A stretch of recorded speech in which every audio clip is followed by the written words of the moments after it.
सबसे पहले तो ये देखिए कागज का निर्माण कब हुआ था, है ना। जब आपको पता चल जाएगा 1860 में कागज का निर्माण हुआ। अब बताइए ऋग्वेद लिखने वालों समय काय में लिखा होगा, तो इससे स्पष्ट होता है कागज बाद में बना, युग वे लोग पहले बना दिया। अब वो जब लिखे होंगे तो काल्पनिक ढंग से लिखे होंगे ना, तो सब काल्पनिक। हमारे में सतयुग सत्य का युग। उस समय हमारे जब राजा महाराजा होते थे, किसी के घर में ताला नहीं लगता था, किसी के घर में टटिया बना करके, और हमारे गांव के लोग गुजारा कर कोई भाड़ा नहीं घुसता था। तो वो सत्य का युग था। इसलिए बोल रहे थे कि यार ये गोंडवाना के राज में कितना अच्छा युग था, उसको उन्होंने सतयुग बना दिया। अब जैसे ही वहां घुसे कौन, ब्राह्मणवादियों ने, वो कौन सा मंत्र गुरुजी जब आचमन करते हैं, जम्मू द्वीपे भारत खंडे उत्तराखंडे जम्मू द्वीपे आर्यव्रत, है ना। इसको समझिए, उत्तराखंड से हमारे पुरखा आर्य लोग तुम्हारे इस जम्मू द्वीप में आए थे। समर्पयामी स्वाहा, सबसे पहले तुम हमारे पुरखाओं का नमन कर लो। वो आचमन में ही करवा लेता है, अपना मंत्र बोल लेता है कि हमारे पुरखा कहाँ से आए थे, वहां से उनका पहले तुम नमन करो और सब कुछ अपना समर्पित कर दो। फिर बाद में चलेगा गणत्वा गुगुआ मए बर बधु गुंगुआ मए, जितना जन बैठे हैं सब गूंगा बहरा है। हाँ होता है, संस्कृत में ऐसे ही बोलता है, गणत्वा गुगुआ मए बर बधु गुंगुआ मए गर्भधामेते मम गणाधिपति समर्पयामी स्वाहा। अब इतना फास्ट बोल दे कि आपको पल्ले ही नहीं पड़ा। अब वो क्या कह रहा है, जितने भी नात रिश्तेदार यहाँ बैठे हुए हैं सब गूंगा बहरा है। हे भगवान इनको कुछ नहीं आता, वो मंत्र में। अब बताइए, वो सब कुछ पहले का अपना करवा रहा है, तो वो गूंगा बहरा बन के बैठे तो रहो। अब कोई संस्कृत जानता ही नहीं है। अरे कहा यार, हाँ यार अच्छा महाराज यार, अच्छा फटाफट पढ़ता, बना दिया ना गूंगा और बहरा। तो इन चीजों को हमको जानना है। उन्होंने जब वहां से आर्यवादी व्यवस्था के लोग आए, तो उन्होंने, हमारे जो गुरुजी हैं दादा इरपाचे जी अच्छे से बताते हैं कि लोगों को छितर बितर करना प्रारंभ कर दिए, आपस में लड़ाना प्रारंभ कर दिए कि तुम भाई भाई लड़ो, बहन बहन लड़ो, है ना, काका पीती वाले लड़ो, राजा व राजा से लड़ो, आने सबको छितर पितर करके बिल्कुल तीन तिगाड़ा वाला काम वही करते हैं, है ना। और तीन तिगाड़ा जाओगे तो तीन तिगाड़ने वाले वही तीन ही आए थे, ब्रह्मा विष्णु और महेश। उन्हीं को आज तीन तिगाड़ा कहते हैं। हम लोग समझ आ नहीं पाते, क्योंकि इस देश में जब आए थे तो तीन ही आए थे, और वो तीन ही सबरे बिगाड़ के नाश करे, है कि नहीं। तो हमें हर जगह चिंतन करने की जरूरत है। तो बताते हैं कि जब चितर पितर हुआ तो उसको त्रेता युग बता दी। हाँ अब लड़ना चालू हो गया, अब लड़ाई झगड़ा चालू हो गई, अब बिल्कुल इनका युग बना दो त्रेता युग, ये लड़ रहा है। फिर आता है कौन सा, द्वापर, है ना। तो द्वापर में कौन आता है, छल कपट करने वाला। 16,000, कितना, 16,000। अब बताइए, ये एक 8 सियान के 2-4 हो जाए तो चलाना मुश्किल हो जाएगा, और वो 16,000 को कैसे चलाता रहा। बाहरी भगवान है, कितना बड़ा भगवान। तो छल कपट किया कि नहीं किया। और तो और जब गंगा में नहाते हैं कौन, गोपियां, ते रुखवा के झाड़ में चढ़ के उनको देखता है, और उनके कपड़ा लत के भड़ान घाई रख के भी भाग जाता है ना। और क्या बोलता है, अब वो बोलते हैं कि हे कृष्ण हमको दे दो कपड़ा, नहीं बोले तुम बाहर आओ। अब बताओ, रोए तो जय राधे कृष्णा। अब राधे राधे करके हम खुद हो गए आधी आधी, हो गए कि नहीं हो गए, है ना। तो हम उनकी क्या करना है, वंदना और गुणगान करना है। जिनने छल कपट किया तो उसको बना दिए द्वापर।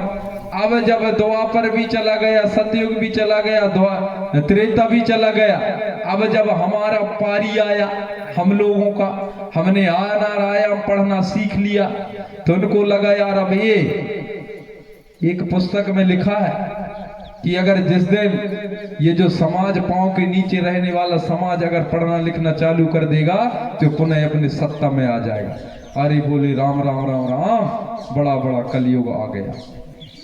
क्या आ गया? कलयुग। आने पढ़ना लिखना अब जानने लगे हैं, अपना हक अधिकार मांगना जानने लगे हैं, तो इसको क्या बना दो? कलयुग। हमारी भाषा में कलयुग नहीं है, बाबा साहब की भाषा में कलम का युग है। काय का है?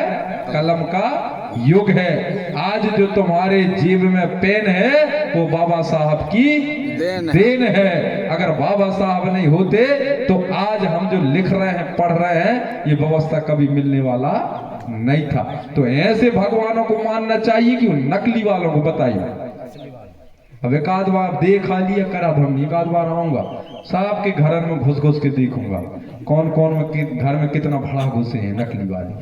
अरे भड़ा ही कहो चाहिए ना, इस देश को जो लूटने आए थे वो भड़ा ही तो आए थे, वो कोई सही। अब वो अपने आप को बन गए सुर।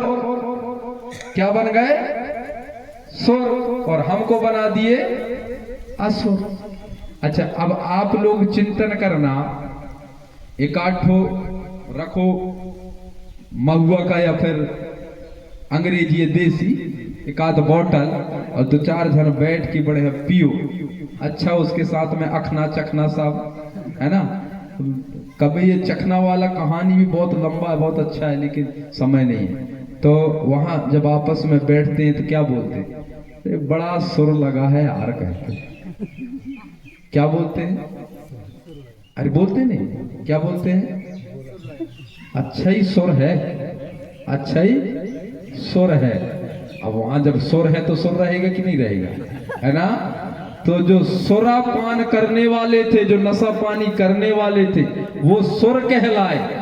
वो नशा पानी करने वाले थे क्योंकि सुर था तो अपने आप को सुर कहने लगे, है ना। और जो नशा पानी नहीं करता था, खाता भी नहीं था, कुछ भी नहीं खाता था, सिंपल अपने जो वनस्पतियां खेती करने वाले अनाज खाता था, दारू को कभी हाथ नहीं लगा, उनको कहे ये कच्छु सुर नहीं जानते, अरे इनको असुर कह दो, ये क्योंकि सुर ही नहीं जानते। सुराने दारू होता है ना, बोले नहीं जानते, इनको असुर कहो। तो हम लोग नहीं जानने वाले थे, दारू को नहीं जानते, हमको असुर कहा जाता। लेकिन आजकल हमको बड़ी घृणा होती है असुर कहते हैं तो, है ना। अब गर्व से कहो हम लोग असुर है भाई, तुम लोग सुर हो कहना, तुम लोग पीने खाने वाले हो कहना, तुम सुरई वाले हो कहना, हम बिना सुर वाले हैं। तो हमारा जो है हम लोग असुर कहलाते थे, वो लोग सुर। तो इसको समझना चाहिए। अब वो लोग भी नहीं कहते हम लोग सुर हैं कह के, मेरे सामने तो कहते ही नहीं है, क्योंकि ये अब भी छाप देगा, है ना। काय को कहते हैं हम देव कुल के हैं, काय के कहते हैं देव कुल के। और हम लोग क्या बोलते हैं? राक्षस। क्या बोलते हैं? राक्षस। अब बताइए, यहां फिर भेद कर दिया, है ना।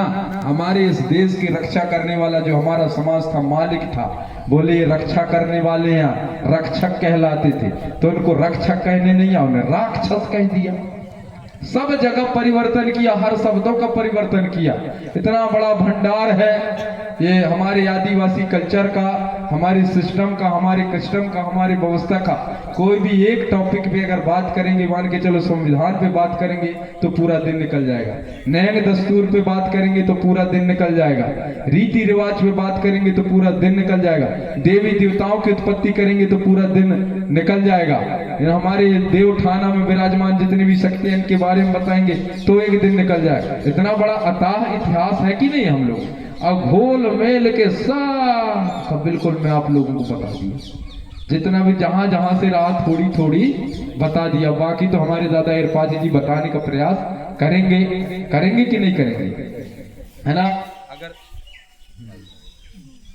से हमारी असली पहचान से आज अलग कर दिया गया है, तो आज हमारे असली व्यवस्था में लाने के लिए हमारे परम पूज्य गुरुजी लगातार दादाजी के साथ में चल चल करके भूमिका संघ के माध्यम से संगठित करके लोगों को पुनेम के माध्यम से दादा इरपाची जी और अलग अलग हमारे पुनेमाचार अच्छे अच्छे गुरु जितना बनता है बताने का प्रयास करते हैं। और आप लोग फिर दोबारा कई जगह मुंह ये भोगवान भोग ही पड़ा था। कौन सा? एक बार में आदमी के मन नहीं भरे, फिर टेरा यार वाहि गुरु जी का कहा, है ना। तो क्या है, जब बात अच्छा लगता है तो हमारे हृदय में भी बात जाता है कि नहीं जाता है। तो हमें जो भी हमारे परम पूजनीय जो दादा हैं इरपाचे जी, उनके विचारों को भी आप लोग जाना। तो तीज त्योहार समझ गया, अब हमें कैसे मनाने हैं। ये यहाँ के हमारे भूमिका गुरु हैं क्या जी, इस गांव में? गुरु जी है, आप हो बगल तो धमनी से, जी जी, है ना। तो आप लोग बताइए समाज को कि हमारी असलियत क्या है, हमारी असली पहचान क्या है, हमें क्या करना है और क्या नहीं करना है। हम अकेले चले, हमारे गुरुजी कहते हैं कुत्ता भूखे हजार और हाथी चले बजा, है ना मानने वालों को यही समझ लो ये वो ही है ना। और अपन क्या है ना, हाथी को देखे होगे आप लोग, जब निकलता है तो कितना कुत्ता भूखते हैं कि कितना बड़ा जानवर आ गया, लेकिन हाथी का वो लौट के नहीं देखता कौन भूख रहा है, देखता है मेरा काम है तू भूखता रहा, मेरा काम है चलना। वैसे ही हमारे जितने भी अच्छे जो कार्यकर्ता है, जो समाज सेवी है, समाज के लिए बिल्कुल अपना काम निरंतर करना है, भौंकने वालों को भौंकने दो। एक ना एक दिन, अभी से मेरे को ऐसा एहसास होता है, एक ना एक दिन पूरा पीला क्रांति आके रहेगा, है ना। पार्टियां, मैं भी पार्टी का था, गुरुजी ने बताया उस समय गोंडवाना गणतंत्र पार्टी का मैं जिला अध्यक्ष था जबलपुर का, है ना। और फिर धीरे धीरे मैं आगे भी मध्य प्रदेश का युवा मोर्चा का प्रदेश अध्यक्ष रहा। लेकिन पार्टी में जानते हो कि इसकी खटिया खड़ी करना और उसकी खटिया खड़ी करना, मैं खुल के विचार रखता था। धीरे धीरे गुरुओं के समय यार मैं कहा मैं आज उनको बोल रहा हूँ, कल ये मेरे को भी ऐसा ही बोलेंगे, है ना। कौन गाड़ी खाएगा, इसलिए पहले किनारे हो जाओ, है ना, अगर गाड़ी से बचना है तो, ठीक है ना। तो मैं भूमिका संघ में आया, और भूमिका संघ में भी एक महत्वपूर्ण पद गुरुजी की कृपा से अभी भी जबलपुर जिले का मैं गढ़मुर से नाल हूँ। साथ साथ में पुणे प्रचार का भी काम करता हूँ। अभी अभी एक मेरे ऊपर विश्व आदिवासी दिवस में पूरा देश दुनिया देखा है, FRI दर्ज हुआ था, है ना। क्योंकि नशा के चक्कर में मैंने कहा अगर कुछ बड़ा कदम नहीं उठाया जाएगा तो दिन प्रतिदिन हमारा एरिया बर्बाद हो जाएगा। और जबलपुर जानते हो आप लोग, है ना, पूरा कलारी चपरचक कलारी जो है ना, पूरा तोड़ फोड़, पूरे आटल अपाटल निकाल करके कम से नहीं 16-17 लाख का उसका जो भी रहा होगा, है ना। अब कौन मानता है। और मैं उस कार्यक्रम का संरक्षक था, मेरी ऊपर FRI दर्ज हुआ। दूसरे दिन ऐसा कभी नहीं हुआ होगा जैसे बहुत बड़ा गुंडा हो, ऐसे 2 बस पुलिस, 4 DSP, 1 SP ऐसे मेरे को लेने के लिए आए थे, है ना। अब जब मेरे को उठा के ले गए, लोगों को पता चला कि गुरुजी की ले गए, अभी पिछले साल की बात है, भीड़ लगना पुनः फिर से चालू। अब मैं वहां जब थाने में पहुंचा, बहुत सम्मानजनक मेरी चर्चा हुई। SP साहब ने कहा कि आप तो लगते नहीं हो यार। मगर मैंने क्या किया, बोले इतना बड़ा तोड़ फोड़, बोले पूरा बहुत ज्यादा वायरल हुआ था वो वीडियो। तो मैं कहा साहब मैं जब लगता नहीं हो तो इतना सारे पुलिस भेजने की क्या जरूरत थी। मैं कहा यार 2 बस पुलिस, है ना, 4 ठैया DSP और आप 1 SP, है ना। बोले आपका सर्च किया गया है, क्योंकि 9:30 बजे जब FRI दर्ज हुआ, 10 बजे से मेरा सर्च चालू कर दिए थे, है ना, कि इसका जो है कनेक्शन कहाँ कहाँ है। तो 4 राज्यों में मेरा कनेक्शन पाया गया था, महाराष्ट्र, छत्तीसगढ़, बिहार और मध्य प्रदेश। बोले 4 राज्य में जब काम करने वाला जो व्यक्ति है वो छोटा मोटा नहीं होगा, वो बहुत बड़ा गुंडा होगा, है ना, जिसने इतना बड़ा तोड़ फोड़ किया है। तो इसलिए पुलिस में कहा मैं काय को तोड़ूंगा। तो ये होता है काम करने में, हुआ कुछ भी नहीं, हमको बैठाए रखे। मैं कहा अगर नहीं छोड़ोगे तो बहनी बिटिया तक आ गए थे हमारे क्षेत्र के, और सीधे खुल के बोल गुरुजी को नहीं छोड़े तो हमको भी अंदर करो। मतलब ऐसा शक्ति होना चाहिए कि नहीं होना चाहिए, होना चाहिए, है ना। जब उनमें पावर आया पूरा, उतना पुलिस तक कुछ नहीं कर पा रहा, बहनी बिटियाओं के सामने किसी का नहीं चलता। वो हम घुसल कहाँ थाने में, वो निकेरा जल्दी कहाँ। लेकिन प्रक्रिया लंबी थी, तब जाकर के 5-6 बजे निकाला गया। तो अच्छा काम करने में कई प्रकार की समस्याएं आती हैं, लेकिन उन समस्याओं को झेलते हुए निरंतर हमें अपने जीवन को सफल बनाने के लिए काम करना चाहिए। और अगर हम हार मान गए तो क्या हम आगे कार्य कर पाएंगे? नहीं कर पाएंगे।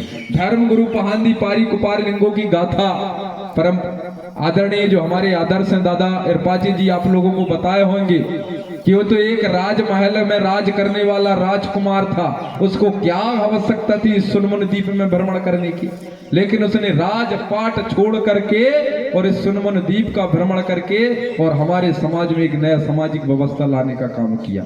बताइए आज हम कहा हमारे लड़कन का जब इट लम से न करिया और जाएगा कोई लम से न कर नहीं जानते, लम से न जानते हो ना जी, कोई न जाई भलाई कंपनी भाग जाइए अगर लम से न करें तो न जाइए धरी रख तुरे 10 एकड़ जमीन है ना। तो बताइए हमारे गुरु समाज के लिए सब कुछ त्याग कर दिए तो हमें लम सेनागिरी करूँ चाहे कि न करूँ चाहे है? अरे वहां का भी जजायत मिल रहा है, यहाँ का तो मिलेगा ही मिलेगा, वहां का भी मिलेगा कि नहीं मिलेगा? मिलेगा। लेकिन आजकल कोई जाने के लिए तैयार नहीं है। तो हमें निरंतर हमारे घर में ही रहें। आप लोग कई लोग कंपनियां भी जाते हैं, बड़े बड़े कंपनियों में जाकर के वहां से आते हैं 40-50 हजार 20 हजार पैसा लेकर के और वो 10 दिन में पैसे को पूरा बर्बाद कर देते। आज तक कोई कंपनी जाने वाला नहीं बना। अरे जैसे कंपनी में तुम काम करते वैसे खेतन में काम करा ना, पूरे दोपहर बंधिया फेंका है ना, कुड़ियौनी बखरौनी करा।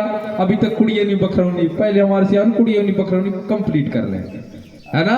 तो ऐसा है आज काम करो, यही खेत में हमारा सोना उगेगा कि नहीं होगा। ये हमारा देश सोने का चिड़िया कहा जाता था, आज वो सोने का चिड़िया कहने वाला देश को सब गरीब देश मान रहे हैं कि नहीं मान रहे हैं? क्योंकि हम अपने कर्म के कारण गरीब हुए हैं। गरीब कोई नहीं है, कोई गरीब नहीं है बिल्कुल। आदमी अगर गरीब है तो बुद्धि के कारण, काय के कारण? बुद्धि के कारण। आप लोग हम तन से काम करते हैं, मन से काम करते हैं, लेकिन बुद्धि से काम कभी नहीं करते। और दूसरे समाज के लोग जो है बुद्धि से काम करते हैं। तो हमें भी धंधा व्यापार भी करना, कुकरी पोसना पड़े कुकरी पोसो। कुकरी जानते हो ना जी? कुकरी क्या बोलते हैं आपके यहाँ? मुर्गी। आजकल मुर्गी बोलना चालू कर दिए। अब जब कुकरी नहीं बोलेगी तो गौड़ी भाषा कहाँ से बचेगी जी? ऐसे ही खत्म हो जाएगी जी, है ना। मुर्गी पालिए, मुर्गा पालिए। आप लोगों को बकरी पालना है, बकरी पालन करिए, जितना बनाइए उतना पालिए। धंधा करना, गोली बिस्कुट बेचना पड़े गोली बिस्कुट बेचिए, है ना। किराना दुकान चला, जूता चप्पल की दुकान खोलना पड़े तो जूता चप्पल की भी खोल दो। कोई शर्म नहीं है ना। जिसको लगे शर्म उसके फूटे करम। बिल्कुल शर्म करने की जरूरत नहीं। देख जो ब्रह्मा के मुख से जन्म लेने वाला ब्राह्मण है वो जूता की दुकान खोला है, मुख से जन्म लेने वाला है ना। फिर अपन कहाँ से जन्म लाए? पैर से। हाँ नहीं तो समझदार है हमारी परिस्थिति जी, कोक से नहीं है ना। लेकिन उनके कहावत में तो पांव से कभी ऐसा होता है ना। कहा जाता है ब्रह्मा के मुख से ब्राह्मण जन्म ले, और छतरी से छाती से छतरी है ना, और कोक से जांग से वैश्य जन्म ले, और पांव से सूत। कभी ऐसा हो सकता है क्या? बाहर बनाने वाले और लिखने वाले, तनक भी तेरे को शर्म में नहीं आया कि किसी दिन ऐसा लिख दूंगा तो आने वाला मेरे पीढ़ी का कहेगा। आज उन्हीं के समाज के जो पंडित हैं, ब्राह्मण हैं, वो आजकल पछताते हैं। मेरे साथ बैठक होती है अच्छे पंडितों से, तो जानते हैं कि ये भी पढ़ा लिखा व्यक्ति है ना। मैं बोलता हूँ यार कितना बेशरम रहे होंगे तुम्हारे पुरखा। बोले सही कह रहे हो यार, बोले कितना बेशरम थे कि ऐसा लिख दिए कि आज हम फंस गए हैं। अरे फंस ही गए हैं नहीं, आज हम उनको जवाब दे पाते का? नहीं दे पाते अगर सही लिखे होते तो, है ना।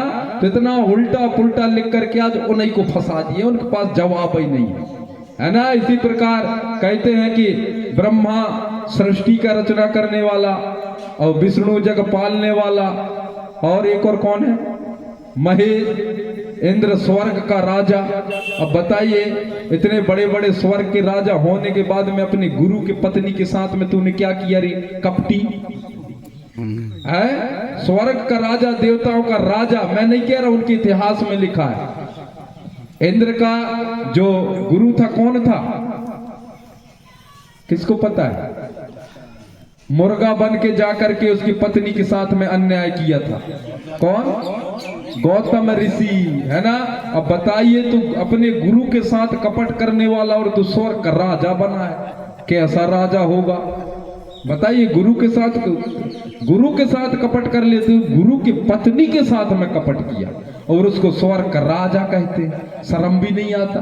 तो इतिहास को पढ़ना चाहिए, सच्चाई है, और जब तक समाज को सच्चाई नहीं बताएंगे तब तक समझ में आने वाला नहीं है। तब मैंने दोहा बना दिया है उल्टा, ब्रह्मा सृष्टि रचेता नहीं, विष्णु जग पालन हार नहीं, इंद्र स्वर्ग के राजा नहीं, ना राम कोई भगवान नहीं, ये कुछ नहीं है। तब लोग पूछते पर कौन है? आ से अग्नि, गा से गगन, वा से वायु जान, और भा से भूमि, ना से नीर, ये पंच तत्व भगवान है कि नहीं है? ये तो पूछ ही रहे कौन भगवान, तो यही भगवान है। इनको मानिए, हमारे दाई दाऊ बैठे ये भगवान है, दूसरा कोई भगवान नहीं है। ऐसे ही आप लोग देखो, आज के जमाना में एक कौन सा बांध था, बांध के कहा लंका में आग लगाने गए थे, कौन है ना। और एक ऐसा था जो वही समुद्र को पी गया था, है ना गुरु जी। एक जो था पूरा समुद्र को पी गया था, अब कितना बड़ा पियागी रहा होगा, है ना। एक जा रहा है बांध के मारने के लिए, आज उसकी हो रही है जय जयकार, और जो पूरे समुद्र को पी गया उसकी कोई जय जयकार कर रहा है। अब बताओ, पीने वाला बड़ा रहेगा कि बांध के जाने वाला बड़ा? अरे बड़ा कौन कहलाएगा? पीने वाला। सेत बांध पार गए सीता के भरतार, है ना, एक चुरुआ में उठा के पी गए, इनमें को करता है ना। सेत बांध के कौन गया था? सीता के भरतार, यानी आदमी, पति, दुल्हा। वो कहाँ गया था? लंका। लेकिन चिरुआ में उठा के पी गया, इनमें को करता है ना। आने जो चिरुआ में उठा करके पीने वाला बड़का कहलाएगा कि बांध में जाकर के बड़का कहलाएगा? को बड़का कहलाएगा? चिरुआ में उठाने वाला। तो चिरुआ में उठाए वाले की पूजा करो चाहे कि बांध के जाने वाली की पूजा करो चाहे, है। ऐसे गिरधर, रात में गुरुजी एक बार बता रहे थे, वो कृष्ण कन्हैयास वाला, है ना। धौलागिरी सुने होगे, धौलागिरी, है ना। गिरधर धारे धौलागिरी।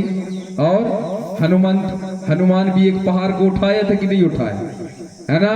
एक जन पहाड़ उठा रहा है और एक है तो एक गिरी पर्वत को उठा रहा है, लेकिन जहां पर्वत है सब कुछ को उठाने वाला कौन है? अरे धरती को कौन उठाया है? उनके इतिहास में लिखा है शेषनाग। कौन? शेषनाग। तो एक पर्वत उठाए वाले की पूजा करो चाहे कि जो सगले धरती को उठाए की पूजा करो चाहे, है। धरती को उठाने वाली करो चाहे ना। घर में सब हुआ निकर भर जाए, लठ रह के आदमी निकलता है कि नहीं निकलता है? निकलता है कि नहीं निकलता है? तो असली को जान ही नहीं रहे, सब नकली के चक्कर में पड़े, है ना। तो इन चीजों को बताने के लिए अब आप लोगों को मैं सब चीजों का क्या करता हूँ, तर्क और वितर्क करता हूँ वैज्ञानिक स्तर पर, क्योंकि अब हमारा जनरेशन पढ़ने वाला है ना। सब प्रकार से पूछ सकता है। जीव जगत की जो उत्पत्ति होता है उसको मैंने बायोलॉजी साइंस से अलग ढंग से रिसर्च किया है कि जीवों को उत्पत्ति अगर कोई पूछ ले, है ना, हम तो बता देंगे, लेकिन रियली में प्रैक्टिकल करके अगर पूछ ले तो कैसे बताएंगे। तो मैं प्रैक्टिकल करके भी बताने का प्रयास करता हूँ। सब ये गुरुओं की कृपा है, तो हमें हर चीज का निचोड़ निकालना आना चाहिए। और बहुत आप लोग ध्यान पूर्वक सुन रहे हो, समझ रहे हो। ऐसे मेरे मैं ज्यादा अधिकतर अपील करता हूँ नवयुवा साथियों से, है ना। इसी के संदर्भ में पूछना चाहता हूँ। किससे? इसी के संदर्भ में एक प्रश्न पूछना चाहता हूँ। बिल्कुल, तुम तो यहाँ से समझ रहे हो। और वो एक कौन है, एक बाबा, कौन शास्त्री कहते हैं? धीरेन्द्र शास्त्री। धीरेन्द्र शास्त्री, है ना। वो धीरेन्द्र शास्त्री के यहाँ जाते हैं कि गुरु जी है, कोई बात नहीं, ये भी समझ लो कि भूमिकाओं का शास्त्र चल रहा है, ठीक है ना। पूछिए। गुरु जी मैं ये कहना चाहता हूँ, जैसे वेद 4 हुए, हाँ, ऋग्वेद, यजुर्वेद, सामवेद, अथर्ववेद, हाँ, तो सतयुग, द्वापर, त्रेता, कलयुग, इसकी किसने गणना करी, मेरे को ये जानना है। बहुत बहुत धन्यवाद। अब गुरुजी ने बोले कि बिल्कुल कोई कछु नहीं बजाना, और कछु नहीं बजाओगे तो नींद आएगी कि नहीं आएगी? तो टाइम टाइम में बजो चाहे कि ना बजो चाहे, तो टठिया रख के आओ चाहे। टठिया जानते हैं ना? मैं आज इसलिए बोला कि जब गोंगो हो रहा था तो कोई लेके नहीं आया, है ना, जबकि थाली सजा करके उसमें थोड़ा बहुत अनाज दिया जला करके बढ़िया पूजा के समय में आना चाहिए। ऐसा होना चाहिए कि हमारी परंपरा है ये, है ना। और यहाँ से जो भी हमारे गुरुओं के द्वारा जो आशीर्वाद दिया जाता है, उस आशीर्वाद को आप अपने कोठी में जाके छोड़िए, देखना हमेशा भरपूर भंडार। अब जब कुछ लेके आओगे नहीं तो यहाँ से लेके जाओगे भी क्या, है ना। अब मैं आया हूँ कल से हूँ, मैं पटपट पटपट लगाऊंगा, एक एक को भुंटा बांध दी है मुरला। अरे जरूरी है कि नहीं है भाई? तब ना पेट चलेगा। गाड़ी बिना पेट्रोल के नहीं चलता, ये तन बिना डीजल के नहीं चलता, है ना। भगवान को पाने के लिए तो भजन कर लोगे कि नहीं कर लोगे? कहते हैं ना, भगवान को पाने के लिए भजन होना चाहिए, लेकिन ये तन और मन को, इसकी भूख को पूरा करने के लिए क्या होना चाहिए? है पेट में है चारा तो कूदेगा बेचारा, और पेट में नहीं है चारा तो क्या करेगा? बेचारा। ये सिस्टम है कि नहीं है? अब आपने पूछा सतयुग, कलयुग, त्रेता युग और द्वापर, ये आप तो सबसे पहले एजुकेशन कहाँ तक है आपका? सर मैं 12th तक यहीं पढ़ाई किया हूँ सरावी स्कूल में। हाँ। और इसके बाद फर्स्ट ईयर सेकेंड ईयर में बीपीटी कर रहा था जबलपुर, फिजियोथेरेपिस्ट। हाँ। तो डॉक्टर पोस्ट की पढ़ाई मैंने करी, लेकिन ये मेरे को समझ में नहीं आता, सतयुग, फिर द्वापर, त्रेता, फिर ये कलयुग। हाँ। वो 4 वेद तो मेरे को समझ में आते हैं जो मैं बता चुका। हाँ। ऋग्वेद, यजुर्वेद, सामवेद, अथर्ववेद। लेकिन इनकी जो रचना है ये मनुवादियों के द्वारा हुई है क्या? मैं इस चलिए, बहुत बहुत धन्यवाद। सब्जेक्ट क्या रहा है आपका? साइंस रहा है। साइंस, बायो, मैथ्स, बायो, है ना, इसलिए चिंतन कर रहे हैं। बहुत बहुत धन्यवाद। चलो ठीक है, न बजाना, लेकिन एक बार थपोड़ी बजा ही दो यार, ठीक है? हाँ, ऐसा, इससे एनर्जी आता है, ये वैज्ञानिक तथ्य कहता है, ठीक है ना। बाकी जगह फिर नहीं बजाना, नहीं तो कई लोग हंसी में भी बजाते, दुखी में भी। जैसे कहीं 10 गादर 20 गादर होता है ना, और जब वहाँ संबोधन करते हैं तब वहाँ कितना बड़ा दुख लगा हुआ है, और समझाने वाला वहाँ भी बजाना चालू कर देते हैं। तो हमको कब बजाना है कब नहीं बजाना है, ये हमको समझना पड़ेगा, है ना। सबका अलग अलग महत्व होता है। अब आप